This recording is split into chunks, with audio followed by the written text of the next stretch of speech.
नमस्कार फ्रेंड्स मु शक्ति आपण देखुंती नरसिंहा क्रिएशंस पेजेंट। तो फ्रेंड्स आज वीडियो रे वर्तमान बड़ मुख्य खबर उपर नजर पकाइबा जहाँकि आपण माने समस्ते जानि रखिबा निहाती दरकार। तेबे कोन रही आज वीडियो रे वर्तमान बड़ मुख्य खबर आपण माने जानिबा पई वीडियो को शेष पर्यंत देखंतु जहाँद्वारा कि आपण माने डिटेल्स इंफॉर्मेशन पाई परिबे। एवं फ्रेंड्स ता पूर्व ए वीडियो गोटे लाइक करंतु जदि पारुछंती आपनकर सांग साथी मानकु वीडियो को शेयर करनतु। जदि फ्रेंड्स आपण माने आमो चैनल ले नुआ ही वीडियो देखुछंती पूर्व केबे भी हमरो चैनल को सब्सक्राइब करनाती तबे निहाती चैनल को सब्सक्राइब करे सहित पाखे आस्तुवा बेल आइकन को बजाय रखतांतु। तो फ्रेंड्स नंबर 1 रही महाराष्ट्र पर संक्रमण रोकने दिल्ली सरकार नहीं पारती कठोर पदक्षेप। उपराज्यपाल और मुख्यमंत्री भितर चली गुरुत्वपूर्ण बैठक। महाराष्ट्र पर संक्रमण रोकने दिल्ली सरकार नहीं पारती कठोर पदक्षेप। एने उपराज्यपाल अनिल बैजल और मुख्यमंत्री अरविंद केजरीवाल भितर चली गुरुत्वपूर्ण बैठक। चर्चा होची सप्ताहर शेष 2 दिन हो पारे लॉकडाउन। गत 24 घंटे 17,282 नुआ संक्रमण और 104 जन मृत्यु होईची। तबे गत किछि दिन हला लगातार भावे दिल्ली रे आक्रांतक संख्या बढ़ी चली। 7,67,438 कोरोना आक्रांत चिन्हट होइथिबा बेले सक्रिय आक्रांतक संख्या 50,736 रही। सेहीपरि दिल्ली रे 11,540 जन कोरोना रे मृत्यु हेलानी। देखा परवर्ती खबर पिपिली उपनिर्वाचन पूर्व कांग्रेस प्रार्थी अजित मंगराजंको देहांत। उपनिर्वाचन पई प्रशासनिक स्तर रे सरीथिला प्रस्तुति। आज पिपिली रे पहुंची थांते पोलिंग पार्टी। आगामी 17 रे पिपिली उपनिर्वाचन पई प्रशासनिक स्तर रे सरीथिला समस्त प्रस्तुति। एपरिकी आज पिपिली रे पहुंची थांते पोलिंग पार्टी। निर्वाचन परिचालना दायित्व थिबा पोलिंग पार्टी और प्रेजाइडिंग ऑफिसर को दिया जायतिला कोरोना टीका। निर्वाचन परिचालना नहीं दुई थर प्रशिक्षण भी नहीं सारी। 110 नंबर पिपिली विधानसभा रे उपनिर्वाचन पई 348 बूथ रे भोट ग्रहण हेबार थिला। प्रति बूथ रे 4 जन पोलिंग पार्टी और प्रिजाइडिंग ऑफिसर जड़े लेखाएं पुलिस कर्मचारी को मुतयन कर जाइथांता। निर्वाचन पई आज कर्मचारी माने जीवा लगी गाड़ी भी ठीक हो सारी। हेले कांग्रेस रो पिपिल प्रार्थी अजित मंगराजंको देहांत खबर पर सबकिछि बंद हो गला। एपरिकी आज प्रचार शेष दिन होइथिबा बेले गतकाली अधारू प्रचार बंद करथिले 3 प्रमुख राजनीतिक दल। आज दिवंगत प्रार्थी अजित मंगराजंको उद्देश्य रे भुवनेश्वर पीसीसी कार्यालय रे एक शोकसभार आयोजन कर जाइछि। देखा पर उठी खबर नुआ तारीख रे हेबो पिपिली उपनिर्वाचन। केवल कांग्रेस देबे नुआ प्रार्थी। नुआ तारीख रे हेबो पिपिली उपनिर्वाचन। एने सूचना दैछंती राज्य मुख्य निर्वाचन अधिकारी सुशील लोहानी। कांग्रेस प्रार्थी अजित मंगराजंको देहांत पर पिपिली उपनिर्वाचन को स्थगित रखा जाइछि। रिटर्निंग ऑफिसर निर्वाचन को स्थगित रखिछंती। एने मुख्य निर्वाचन कमिशनर को जणा जाइछि। निर्वाचन कमिशनर पिपिल उपनिर्वाचन पई पुणी थरे नुआ तारीख घोषणा सह सानी विज्ञप्ति प्रकाश करियो बोली कहिछंती राज्य मुख्य निर्वाचन अधिकारी। विज्ञप्ति प्रकाश पाइबार 7 दिन मध्य प्रार्थीपत्र दाखल करने हेबो। तेबे सबु दलर प्रार्थी बदल रे केवल कांग्रेस दल को नुआ प्रार्थी देवा पई सुजोग मिलिबो। किंतु केबे तारीख घोषणा हेबो से नै कोनोसी सूचना आसी नाही बोली कहिसंती राज्य मुख्य निर्वाचन अधिकारी। आसंता 17 रे पिपिली उपनिर्वाचन पई परिथांता भोट। तेबे कांग्रेस प्रार्थी देहांत जोगु पिपिली उपनिर्वाचन को स्थगित रखा जाइछि। बीजेडी पक्षरु रुद्र महारथी मैदान को ओलाइथिबा बेले अश्रित पटनायक को प्रार्थी करिछि बीजेपी। दिवंगत नेता प्रदीप महारथी देहांत पर पिपिल रे उपनिर्वाचन पई बाजिथिला बुगुल। देखा पर उठी खबर बढ़ुची कोरोना। राज्यवासी को सूचना देवे मुख्य शासन सचिव। अपराह्न 5:30 रे कौन कहिबे राज्य रे हु हु होई बढ़ुची कोरोना संक्रमण। आज राज्य रे 3000 मुहा कोरोना आक्रांतक संख्या। एने राज्यवासी को सूचना देवे मुख्य शासन सचिव। अपराह्न 5:30 रे कौन कहिबे कोविड संपर्क में राज्यवासी को दे पारंती बड़ सूचना। दिल्ली छत्तीसगढ़ समेत विभिन्न राज्य में लॉकडाउन सप्ताहांत कटकणा लागू हो गलानी। ओडिशा रे सेही भली किछि कटकणा लागू हेबो कि से संपर्क में मुख्य शासन सचिव किछि घोषणा करि पारंतु बोली चर्चा। सेपटे गत 24 घंटे राज्य में 2,999 जन नुआ संक्रमित चिन्हट होइथिबा बेले 2 जनकर मृत्यु होइछि। कलाहांडीरू और केन्दुझररू जणे लेखाएं संक्रमित प्राण हराइछंती। यासो राज्य में मोट कोरोना मृत्यु संख्या 1935 रे पहुंची।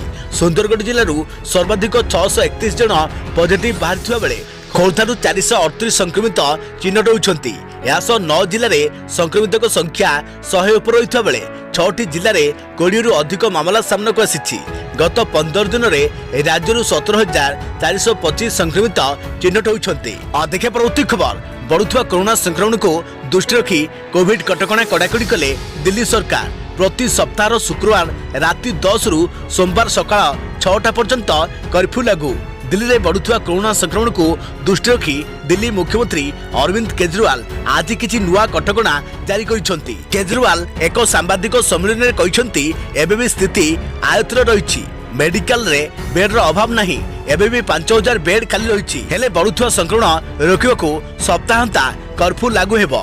एही सप्ताहांता कर्फ्यू शुक्रवार राति 10टा रु आरंभ होई सोमवार सकाळ 6टा पर्यंत बलवत्तर रहिबो। बाहागर पई पास नेबाकू हेबो। शॉपिंग मॉल और जिम बंद रहिबो। 30% लोकंकु नहीं सिनेमा हॉल चली परिबो। अन्यबटे समस्त अत्यावश्यक सेवा खोला रहिबो। सेहि बेली सप्ताहांत कर्फ्यू समय जनसंख्या को नजर रखी गोटिए अंचल गोटिए बाजार खोला रहिबो। कही रखुछु कि कोरोना द्वितीय लहर चलुथिबा बेले प्रथम थर पई दिल्ली रे सप्ताहांत कर्फ्यू लागू कर जाय। अन्यबटे जे अंचल रे अधिक संक्रमित चिन्हट होउछंती उक्त अंचल को कंटेनमेंट जोन भाबे घोषणा कर जाय पारे बोली अनुमान कर जाउछि। देखा परवर्ती खबर श्रीमंदिर रे बड़ ठाकुरंक बनक लगी नीति 4 घंटार गुप्त सेवा जो अपराह्न 4टारू राति 8टा पर्यंत बंद रहिबो साधारण दर्शन। चैत्र शुक्ल तृतीया तिथि अवसर में श्रीमंदिर में महाप्रभुंक बनक लगी नीति अनुष्ठित होइबो। द्विपर धूप सरिया परे दत्त महापात्र सेवक माने श्रीमंदिर गर्भगृह को प्रवेश करने सह महाप्रभुंकर श्रीमुख श्रृंगार करिवे। प्राकृतिक प्रणाली रे प्रस्तुत प्रसाधन रे श्री विग्रह मानक श्रीमुख को श्रृंगार करे जीव। हिंगुल हरिताल शंख कस्तूरी और कला रंग रे चमकिब महाप्रभुंक श्रीमुख। यासह एक गुप्त सेवा और प्राय 4 घंटार नीति होइथिबा कारणरू आज अपराह्न 4टारू राति 8टा पर्यंत साधारण दर्शन बंद रहिबो। सेपटे आज श्रीमंदिर रे नीति शृंखलित होइछि। भोर 5:35 रे द्वार फिटा नीति संपन्न होइथिबा बेले 6:20 रे मंगल आरती अनुष्ठित हेबा सह दैनंदिन अन्यान्य नीति आगु बढ़िबो। देखा परवर्ती खबर जून 17 रु ओजेई परीक्षा। जून प्रथम सप्ताह रु मिलिबो एडमिट कार्ड। जून 17 रु 24 मध्य हेबो ओजेई परीक्षा। एप्रिल 14 रु आरंभ होइछि ऑनलाइन आवेदन। मे 15 पर्यंत वेबसाइट रे छात्र छात्री आवेदन करि परिबे। ओजेई वेबसाइट रे छात्र छात्री आवेदन करि परिबे। जून प्रथम सप्ताह रु मिलिबो admit card. Computer based system माध्यम रे हेबो परीक्षा। देखा परवर्ती खबर दिल्ली और गुजरात रु बहु परिमाणर हेरोइन जब्त। अनुमानिक मूल्य 300 कोटी टंका। अभियुक्त गिरफ। कोरोना काल रे भी देश में चली 100 कोटी टंकार निशा द्रव्य हेरोइन कारबार। आज दिल्ली विमानबंदर रे तनखी बेले 14 किलो हेरोइन जबत कर जाइछि। जबत हेरोइन रो अनुमानिक मूल्य 100 कोटी टंकारु अधिक बोली अनुमान कर जाउछि। ड्रग्स नहीं जाउथवा जाम्बियान नागरिकों को दिल्ली एयरपोर्ट पुलिस गिरफ करिछि। सेहि भली Gujarat anti terrorist squad ATS द्वारा 30 किलो हेरोइन जबत कर जाइछि। एटीएस और भारतीय तटरक्षी बाहिनी पक्षरु चढ़ाऊ कर जाई एक पाकिस्तानी डंगारू 30 किलो हेरोइन जबत करने सह 8 जन पाकिस्तानी नागरिकों को गिरफ कर पूर्ववर्ष गुजरात एटीएस को गुप्त सूचना मिली कि पाकिस्तान रु माछ धरने आसुवा धीवर माने डंगा सहायता रे हेरोइन कारबार करुछंती। एही सूचना आधार रे गुजरात तटरक्षी बाहिनी और एटीएस समुद्र सीमार चढ़ाऊ करी 5 जन पाकिस्तानी नागरिकों को गिरफ करने सह 35 किलो हेरोइन जबत करिथिला। अंतरराष्ट्रीय बाजार रे जार मूल्य 175 कोटी टंका बोली कहुला। देखा परवर्ती खबर ऑनलाइन रे परीक्षा करने को छात्र छात्री दाबी। धारणा को ओह्लाइले ओयूएटी छात्र छात्री। पाठपढ़ा जूम रे परीक्षा करिबो रूम रे। ऑनलाइन रे परीक्षा करने को छात्र छात्री दाबी। धारणा को ओह्लाइले ओयूएटी छात्र छात्री। राज्य में संक्रमण संख्या द्रुत गति बढ़ुवा बेले क्लास रे बसी परीक्षा देवा निष्पत्ति को विरोध करुछंती छात्र छात्री। जहाँपाई ओयूएटी छात्र छात्री ऑनलाइन परीक्षा देवा दाबी करिछंती। ओयूएटी कुलपति ऑफिस सम्मुख में धारणा रे बसिछंती 500 रु अधिक छात्र छात्री। सेहीपरि बीजेपी कॉलेज छात्र छात्री ऑफलाइन परीक्षा को विरोध करी राज्य रास्ता को ओह्लाइछंती। छात्र छात्री को कहवा अनुसार ओयूटी केबे सानिटाइज हेबो एजाए तो होइनी। पिला माने तो हॉस्पिटल रे अछंती। आउ जेतिके अछंती समान भी हॉस्पिटल जिबे ना कोन चाहुंछंती आमे एठी मरि जाऊ बोली कोरोना संक्रमण को दृष्टि रखी ऑनलाइन परीक्षा करिया पई दाबी करूछु। आ देखा पर खबर बोर्ड परीक्षा को नहीं केंद्र सरकार को बड़ निष्पत्ति सीबीएसई दशम परीक्षा बातिल द्वादश परीक्षा स्थगित। देश में दैनिक कोरोना संक्रमण 1,80,000 रु अधिक एवं मृत्यु 1,000 टपी बेले बड़ निष्पत्ति नहीं केंद्र सरकार। कोरोनार द्वितीय लहर भयंकर रूप नेउथुवारु परीक्षा बंद करने नहीं किछि राज्य सरकार और विभिन्न दलर तुंग नेता दाबी करथिले। बुधवार दिन एने प्रधानमंत्री अध्यक्षतार केंद्र शिक्षा मंत्रालय और सीबीएसई अधिकारी उच्चस्तरीय बैठक पर आसंता मासरे आरंभ होगा सीबीएसई दशम परीक्षा को बातिल कर जायछि। सेहिपरि द्वादश परीक्षा को वर्तमान पई स्थगित रखिबाकू निष्पत्ति ने जायछि। देश में सीबीएसई दशम बोर्ड परीक्षा देइथान्ते 21.5 लाख छात्र छात्री। सेहिपरि द्वादश परीक्षा पई 14 लाख छात्र छात्री फॉर्म पूरण करिसेंति। शिक्षा मंत्रालय बैठक में प्रधानमंत्री कहते पिलांको पाठपढ़ा जेतिकी गुरुत्वपूर्ण ताठारु अधिक गुरुत्वपूर्ण पिलांको स्वास्थ्य। तेबे सबुठु बड़ कथा हेउछि दशम परीक्षा बातिल होइथारु किपरि सेमानक मूल्यांकन हेबो एनै तर्जमा चलिछि। किपरि हेबो दशम श्रेणी छात्र छात्रीक मूल्यांकन पई सीबीएसई प्रस्तुत करिबो स्वतंत्र मानदंड आधार रे प्रकाश पाइबो परीक्षा फल। मार्क रे असंतुष्ट थिले आवेदन करि परिबे छात्र छात्री। कोरोना स्थिति रे सुधार आसिले परीक्षा देबा पई सुजोग मिलिबो। तेबे दशम परीक्षा पई सीबीएसई की मानदंड स्थिर करिबो ताहा स्पष्ट होई नाही। एपटे द्वादश परीक्षा को बातिल न करी स्थगित रखा जायछि। मे 4 तारिख रु आरंभ हेबाकु थिबा +2 बा द्वादश परीक्षा को वर्तमान पई स्थगित रखा जायछि। जून 1 तारिख रे एने समीक्षा करे जीवो। समीक्षा परे परीक्षा हेबो कि नाही निष्पत्ति ने जीवो। जदि परीक्षा हुए तेबे परीक्षार 15 दिन पूर्व छात्र छात्री को एने जणाई दिया जीवो। परीक्षा नैथिबा द्वंद्व सीबीएसई दूर करिथिबा बेले ओडिशार बीएससी और सीएचएससी की पदक्षेप नेउछंती ता परे राज्यवासी नजर रही। बोर्ड ऑफ सेकेंडरी एजुकेशन अधीन रे राज्यर प्राय 6 लाख छात्र छात्री मैट्रिक परीक्षा देबाकू रहिथिबा बेले सीएचएससी अधीन रे प्राय 3.5 लाख छात्र छात्री +2 परीक्षा पई फॉर्म पूरण करिसंती। देखा पर खबर मैट्रिक परीक्षा को नहीं बड़ घोषणा करिवे मुख्यमंत्री। गतकाली सीबीएसई दशम परीक्षा को बातिल करथिले केंद्र सरकार। आज मैट्रिक परीक्षा को नहीं बड़ घोषणा करिवे मुख्यमंत्री नवीन पटनायक। केवल मैट्रिक नुहे बरम द्वादश श्रेणी परीक्षा को नहीं बड़ घोषणा करिवे मुख्यमंत्री। एने सूचना दैछंती गणशिक्षा मंत्री समीर दास। कोरोना काया मेलौथुवा बेले हेबाकु थिबा मैट्रिक और द्वादश श्रेणी परीक्षा बाबद रे गुरुत्वपूर्ण घोषणा करिवे नवीन। या पूर्व गतकाली सीबीएसई दशम श्रेणी परीक्षा को बातिल करिथिबा बेले द्वादश श्रेणी परीक्षा को स्थगित रखिबाकू निष्पत्ति नैथिले केंद्र सरकार। बढ़ुथिबा कोरोना संक्रमण को दृष्टि रखी एभली निष्पत्ति निया जायथिबा कहिथिले केंद्र शिक्षा मंत्री। तेणु राज्य सरकार मध्य कोरोना संक्रमण को दृष्टि रखी दशम और द्वादश श्रेणी बोर्ड परीक्षा बाबद में बड़ निष्पत्ति नहीं पारती। एसबू भितर मास्क पिंधिबा सह बिना लॉकडाउन रे कोरोना सह लड़िबाकू आह्वान देइछंती मुख्यमंत्री।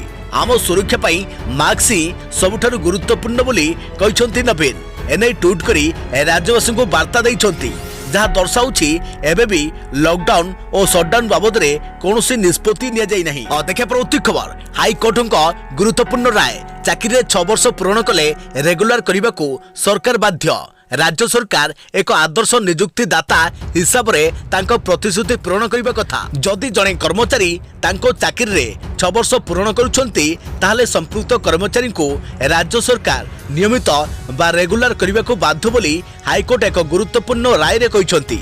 चाकरी काल 15 वर्ष पूर्ण करथिले मध्य बहुमुखी स्वास्थ्यकर्मी पुरुषों को नियमित बा रेगुलर कराजिबा नाही बोली राज्य स्वास्थ्य विभाग पक्षरु जारी निर्देशनामा को विरोध करी नयगढ़ किछि स्वास्थ्यकर्मी हाईकोर्ट द्वारस्थ होइथिले। हाईकोर्ट राज्य स्वास्थ्य विभाग पक्षरु जारी उक्त निर्देशनामा आईन तो ग्रहणीय नुहे बोली उल्लेख करने सह ताकू रद्द कर देइछंती। एदेश जो माने 6 वर्ष चाकरी काल पूर्ण करिछंती सेमानकु नियमित करने को हाईकोर्ट तांको आदेश रे स्पष्ट करिछंती। मानस रंजन पटनायक पक्षरु आगत मामलार शुणाणी करी हाईकोर्ट विचारपति डॉक्टर जस्टिस विद्युत रंजन षडंगी एही निर्देश देइछंती। देखा पर खबर राज्य में कालबैशाखी वर्षा आशंका 16 जिला को येलो वार्निंग जारी। आसंता 24 घंटा पर्यंत ओडिशार अधिकांश जिले में कालबैशाखी वर्षार संभावना रही ताकू दृष्टि रखी येलो वार्निंग जारी होइछि। स्थिति उपरे नजर रखिबाकू जिलापाल को परामर्श दिया जाइछि। आंचलिक पाणीपाग विज्ञान केन्द्र आकलन अनुଯାयୀ गुरुवार पूर्वाह्न सुधा कोरापुट मालकानगिरी नवरंगपुर कलाहांडी नुआपड़ा बलांगीर कंधमाल रायगड़ा गजपति जिलार केतेक स्थान में 30 ରୁ 40 किलोमीटर बेगर पवन सह वज्रपात हो पारे। परवर्ती 24 घंटा मध्य उपरोक्त जिला समेत सोनपुर बरगढ़ सुंदरगढ़ केन्दुझर मयूरभंज संबलपुर बरगढ़ आदि जिले में केतेक स्थान में कालबैशाखी संभावना रही। एही समय मध्य राज्यर अधिकांश स्थान में सर्वोच्च तापमात्रा 2 ରୁ 3 डिग्री पर्यंत वृद्धि पाइब। 19 तारिख पर्यंत उपकूल अभ्यंतरीण ओडिशार विभिन्न स्थान में कालबैशाखी हो पारे बोली पाणीपाग केन्द्र कहिछि। अपेक्षा परवर्ती खबर ओडिशार एही स्थानरू गड़िला प्रथम विद्युत ट्रेन।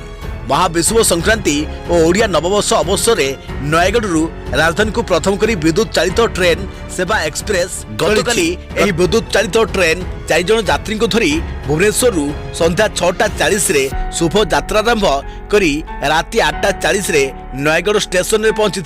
समस्त प्रस्तुति पर ट्रेन 15 जन यात्री को धरी सकाळ 6:30 नयगढ़ स्टेशन छाड़ी। नयगढ़ भुवनेश्वर को नियमित विद्युत चालित ट्रेन चलाचल आरंभ होइथिबारु जिलावासी मध्य आनंदर लहरी खेली जाइछि।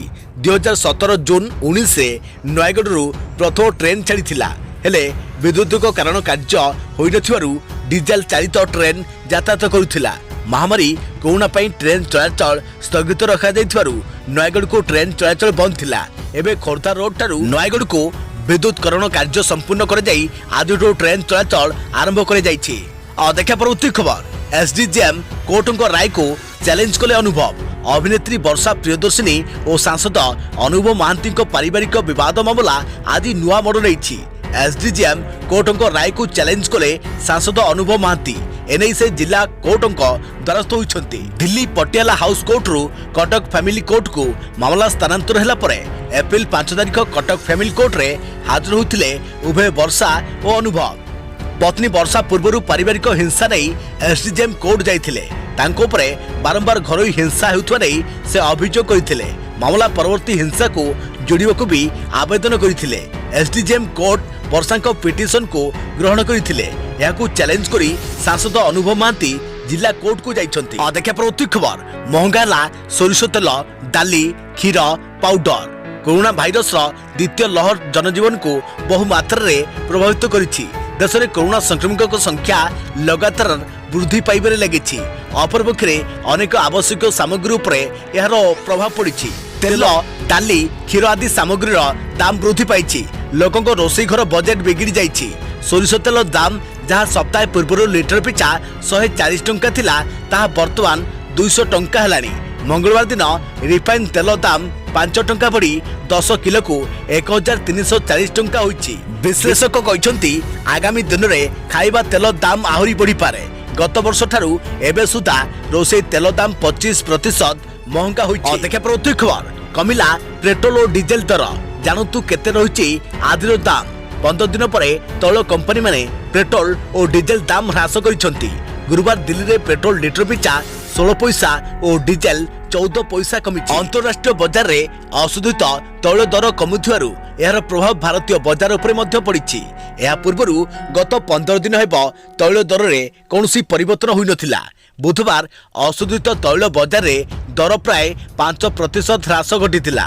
ब्रेंट क्रूड ऑयल दर बैरेल पिछा 66.52 डॉलर थिबा बेले WTI क्रूड 63.03 डॉलर रहिछि। गुरुवार दिल्ली रे पेट्रोल और डीजेल दर सस्ता होइछि।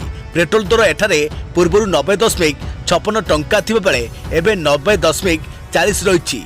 डीजेल मध्य 80.70 पैसा हो जाइछि। सेहीपरि मुंबई रे पेट्रोल 96.80 और डीजेल 87.81। कोलकाता रे 90.62 और डीजेल 83.61।